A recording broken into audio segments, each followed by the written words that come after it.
L'expulsion par la Russie de 60 diplomates américains n'a pas été une surprise. Ils doivent quitter la Russie avant le 5 avril. Le consulat américain de Saint-Pétersbourg a également été fermé.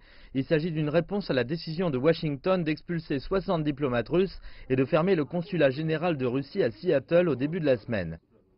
Mais Moscou a prévenu qu'il n'allait pas s'arrêter là.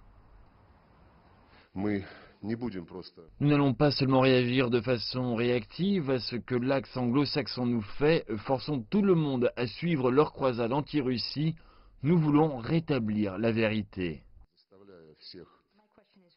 Le ministre russe des Affaires étrangères accuse la Grande-Bretagne de forcer tout le monde à suivre sa croisade anti-Russie. Cette déclaration intervient après que 24 pays ont expulsé 100 diplomates russes en solidarité avec le Royaume-Uni après l'empoisonnement de l'ancien espion russe Sergei Skripal et de sa fille à Salisbury le 4 mars. C'est la plus grande action diplomatique contre la Russie depuis la guerre froide et certains analystes disent que la Russie et l'Occident se dirigent vers une nouvelle confrontation de type guerre froide. Nous nous dirigeons vers une confrontation, j'appelle ça une guerre fraîche, une guerre qui se dirige vers la guerre froide.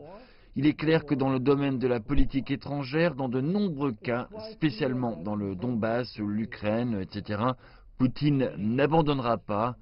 Il ne peut pas dire qu'il va accepter toutes les demandes de l'Occident. C'est impossible, absolument impossible pour lui. La Grande-Bretagne a déclaré que le produit chimique utilisé contre Skripal était un agent innervant développé par l'Union soviétique, connu sous le nom de Novichok. La Russie continue cependant de nier toute responsabilité dans cette attaque.